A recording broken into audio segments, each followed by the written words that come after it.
ते पावन सीताराम, रघुपति राघव राजा राम, पतित पावन सीताराम,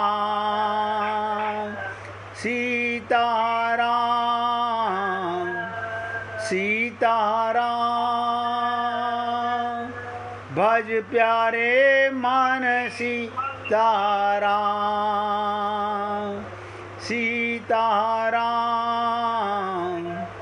सीताराम, भज प्यारे मन सीताराम, रघुपति राघव राजा राम, पतित पावन सीताराम, सीताराम, सीताराम, भज प्यारे मन सीताराम। हे पुण्यात्माओं, बहुत एकाग्रचित होकर सुनिएगा। सारी सृष्टि का एक ही मालिक था, वही मालिक है और आप और हम सब लोग उसकी संतान हैं। परमात्मा से अलग होकर जैसे बूंद जमीन पे गिरते ही मलिन हो जाती है, आप और हम लोग भी माया के संसार में आकर अपनी ओरिजिनल पर्सनैलिटी को भूल गए हैं। भगवान अवतार लेकर आते हैं, रामा अवतार, कृष्णा अवतार, बहुत अवतारों में भगवान आए। वो जीव को जगाने आते हैं और संत महात्माओं के माध्यम से भी हमें जगाना चाहते हैं। नींद से तो आप और हम लोग रोज जाग जाते हैं, स्वप्न से नहीं जाग पाते, स्वप्न से नहीं जाग पाते। अब ध्यान से सुनिएगा। शुद्ध बुद्ध आत्मा रूप जीव ईश्वर का अंश होकर, परमात्मा का अंश होकर, चेतन का अंश होकर, सुखदाता का अंश होकर संसार में शरीर में आकर माया के स्पर्श से भोगों में लिप्त होकर मलिन हो जाता है। नभ से गिरने वाला जल यदि गिरने से पहले, स्पर्श से पहले देखा जाए तो निर्मल होता है। धरती पर गिरते ही, माया में संबंध होते ही, शरीर से संबंध होते ही वो मलिनता आ जाती है। अब बूंद के साथ तो एक समस्या है। वैसे तो बूंद भी मूलतः जल है और सागर भी है, परंतु दोनों में एक भेद, सागर का जल अगाध अनंत है, समुद्र का जल अगाध है, अनंत है, जबकि बूंद अत्यंत क्षुद्र है। वो सूख भी सकती है, नष्ट भी हो सकती है, लेकिन मिट नहीं सकती। गोपी उद्धव संवाद के माध्यम से ये समझाया गया कि प्रभु आप मुझ में भेद भले ही ना हो। विष्णु पद अष्टपदी के अंदर ये श्लोक आता है, हे प्रभु आप और मुझ में भेद भले ही ना हो, पर इतना भेद तो है कि मैं आपका अंश हूँ और आप मेरे अंश नहीं हैं। परमात्मा हमारा अंश नहीं है, हम परमात्मा के अंश हैं। यूँ तो समुद्र और तरंग अभिन्न हैं, पर कहा तो यही जाता है समुद्र की तरंग हैं। ये कोई नहीं कहता कि तरंग का समुद्र है। इसे दोनों ही दृष्टियों से देखा जा सकता है। भगवान ने लक्ष्मण जी के समक्ष बूंद का दृष्टांत रखा। भगवान राम ने लक्ष्मण के सामने बूंद का जीव को बताने के लिए। इसमें अभिप्राय है कि बूंद कुछ समय के लिए समुद्र के अलग सी हो जाती है। जीव जब माया के संस्पर्श का अनुभव करता है और उसमें मलिनता आ जाती है, तब वो ईश्वर से अलग प्रतीत होने लगता है। ध्यान दीजिएगा, ईश्वर से अलग प्रतीत होने लगता है। स्त्री पुरुष जीव कभी पेड़ों में नजर आता है, कभी पक्षियों में नजर जाता है, कभी पशुओं में नजर आता है, कभी स्त्री में नजर आता है, कभी पुरुष में नजर आता है सब आत्मा, परमात्मा के अंश हैं। अलग प्रतीत होता है, पर वो मलिनता शाश्वत सत्य नहीं है। ये भी सदा नहीं रहेगी। आप और हम लोग भी एक दिन इस जन्म में जागे तो बहुत अच्छा, इस जन्म में नहीं जागेंगे अनंत जन्मों के बाद जागेंगे। एक ना एक दिन मिलन तो होगा। अंत में उसके पुनः परिष्कृत होने का उपाय क्या है? यही कि सारी बूंदें इकट्ठी होकर नदी में चली जाएं और नदी की धारा के रूप में बहती हुई समुद्र की ओर चली जाएं। अब आप सोचो, सारा जल नदी में जाए और नदी सागर में समा जाए, वो धारा जो ही समुद्र में समा जाएगी तो भगवान कहते हैं सरिता जल जल जल निधि महु जाई होई अचल जिमी जीव हरि पाई। जैसे ये जीव जाग जाता है तो भगवान को पा जाता है। सारा संसार कौन बना हुआ है? भगवान बने हुए हैं। ये सारा भगवान का ही पसारा है। आप और हम लोग ये अपना मानते हैं, मेरा मकान, ये तेरा मकान। ना मेरा है ना तेरा है, ये हमारा अज्ञानता है। सारी सृष्टि भगवान की है, सारे लोग भगवान के हैं, सारे जीव भगवान के हैं। लेकिन अभी आप और हम लोग सपना देख रहे हैं, सपने में अपना अपना कर रहे हैं। जैसे ही सपने से जागेंगे, आत्मज्ञान होगा तो परमात्मा का साक्षात्कार होगा। कई बार सोचा जाता है कि परमात्मा कैसे मिलेगा। संत महात्मा कहते हैं फिर परमात्मा की ताकत नहीं, आपसे दूर हो जाए तो मतलब हमें मंदिर नहीं जाना पड़ेगा ना, हमें पुस्तकें नहीं पढ़नी पड़ेंगी ना, हमें कहीं कोई भ्रम नहीं कि अब सूर्य नारायण को जल दे रहे हैं, अब चंद्रमा को दे रहे हैं, अब करवा चौथ का व्रत कर रहे हैं, अब ये कर, कुछ नहीं। सारे भ्रम मिट जाएंगे। ये तो मनुष्य का भ्रम है। ये तो शरीर मान के, शरीर के सुख के लिए ये सारे उपाय किए जाते हैं। फिर क्या होता है? नित्य प्राप्त परमात्मा की प्राप्ति का अनुभव होने लगता है। अनुभव माने क्या? सिया राम में सब जग जानी।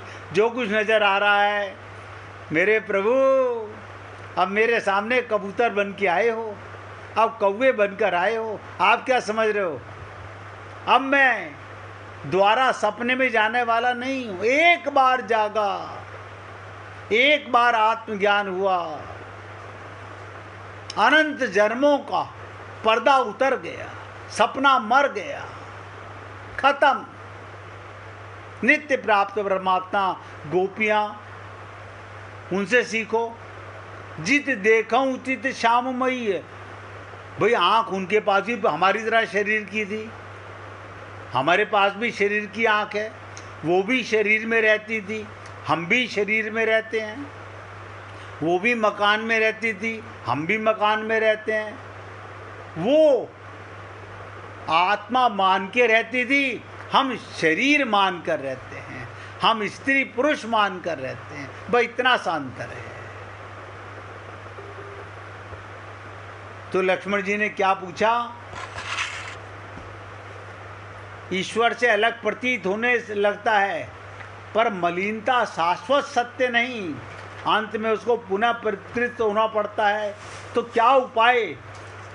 तो यही कि सारी बूंदें इकट्ठी होकर नदी में चली जाएं और नदी की धारा के रूप में बहती हुई समुद्र की ओर चली जाएं।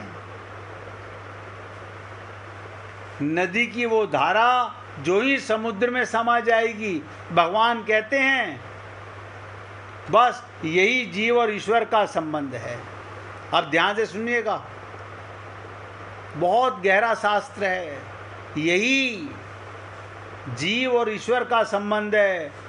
ये जो साधन तत्व है, साधन तत्व, उसमें जीव की मलिनता आगंतुक है, और उस आगंतुक मलिनता को मिटाने का सर्वश्रेष्ठ उपाय क्या? अब आप देखिएगा, हमारा मन गंदा, हमारा मन मलिन, हमारी बुद्धि मलिन, हमें लगता नहीं है। हम अपने आप को, हर व्यक्ति बुद्धिमान मानता है, हर व्यक्ति अपने आप को बुद्धिमान मानता है। ये आगंतुक मलिनता को मिटाने का सर्वश्रेष्ठ उपाय क्या? अब ध्यान से सुनिएगा। ये मलिनता हमारी बुद्धि में जो आई, मन में आई, ये कैसे मिटे? एक बात निश्चित रूप से कही जा सकती है, मन के रोगों की चाहे लाख दवा की जाए, मन के रोगों की चाहे लाख दवा की जाए, चिकित्सा की जाए, उसमें कुछ समय के लिए तो स्वस्थता की अनुभव होती है। डिप्रेशन में गया हुआ पेशेंट, कितनी दवा दी जाए, कुछ समय के लिए सो जाता है, लेकिन जैसे ही जागता है फिर डिप्रेशन हावी हो जाता है। लेकिन जब तक व्यक्ति अपने आप को भगवान में विलीन नहीं कर देता, तब तक वो पूरी तरह से शाश्वत स्वस्थता प्राप्त नहीं कर सकता। इसलिए उसकी अंतिम परिणति यही होगी, व्यक्ति भक्ति का आश्रय लेकर, प्रेम का आश्रय लेकर स्वयं अपने आप को भगवान के चरणों में अर्पित कर दे। जब वो विलीनता की स्थिति आती है, तब उसकी सारी मलिनता दूर होकर चिर स्वस्थता की अनुभूति हो जाती है। अभिप्राय ये, स्वस्थ होने का उपाय केवल रोग को जान लेना और दवा करना नहीं, बल्कि अपने आप को भगवान के चरणों में अर्पित कर देना।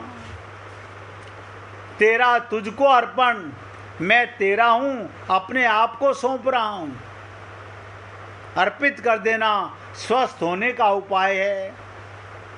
भरत जी के चरित्र में साधना की जो भूमिका है, उसके माध्यम से यही तत्व प्रकट किया जाता है। आप और हम लोग कितनी एकाग्रता से सुन रहे हैं। मैं निवेदन कर रहा हूँ, अगर अभी भी समझ नहीं आ रहा हो तो आगे बढ़ने से पहले पूछ लीजिए। भगवान राम कह रहे हैं, भरत ही मोही कछु अंतर नाहु, मेरे में भरत में कोई अंतर नहीं है, आत्मा और परमात्मा में कोई अंतर नहीं है,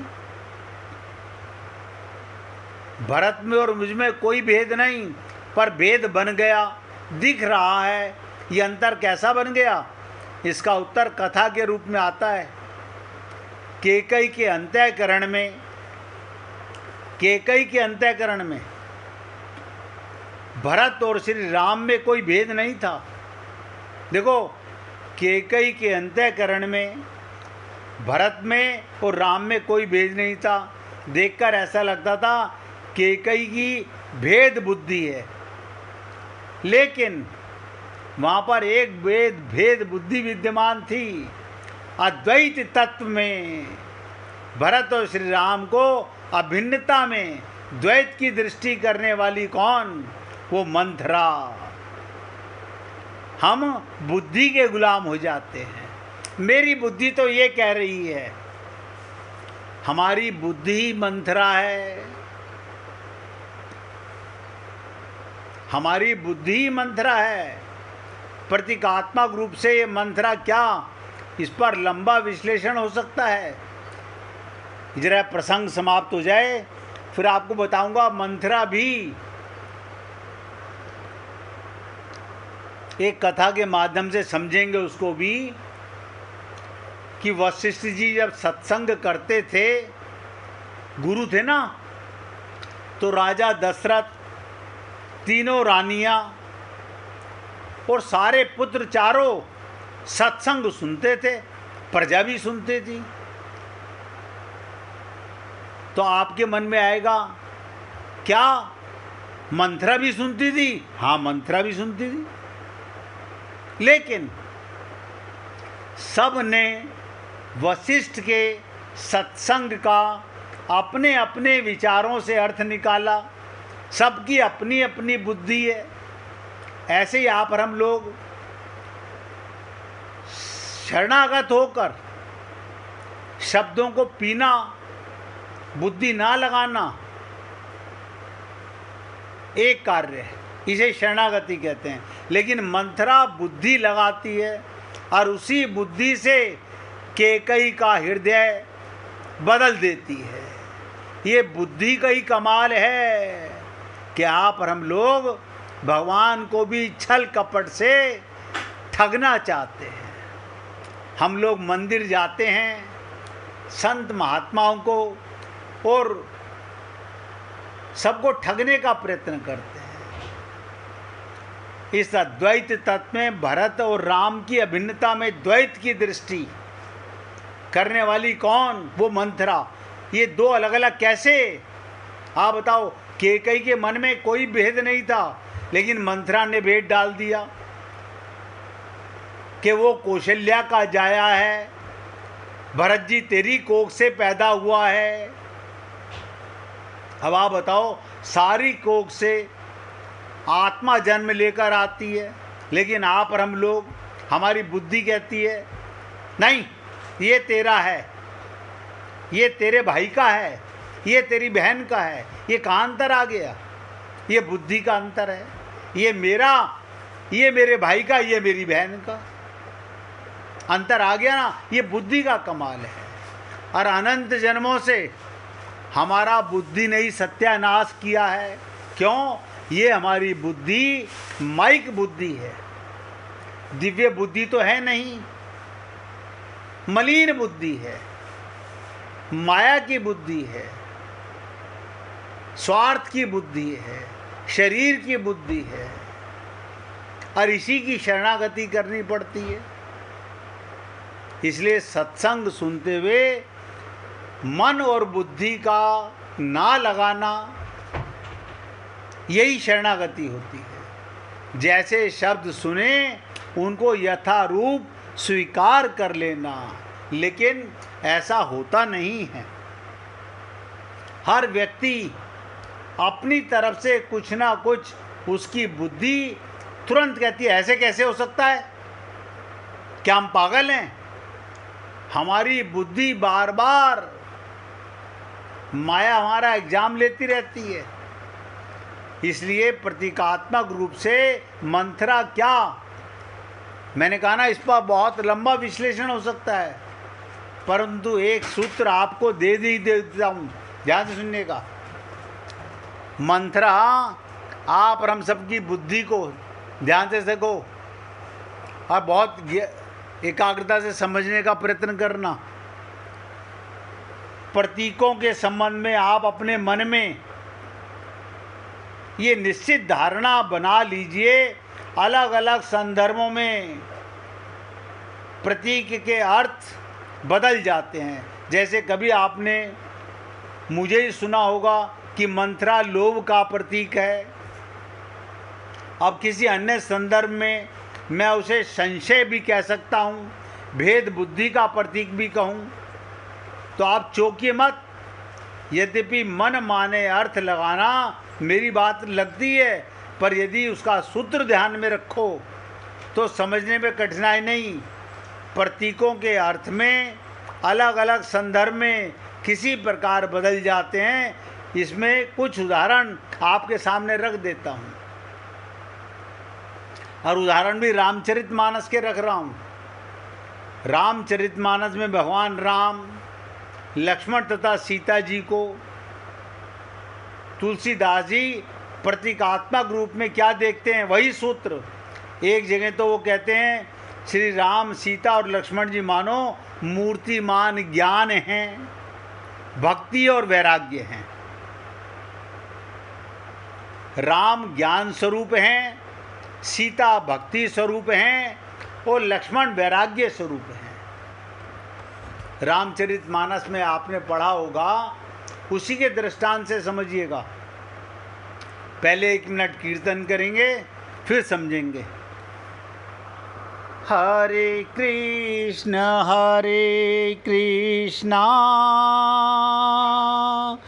कृष्णा कृष्णा हरे हरे,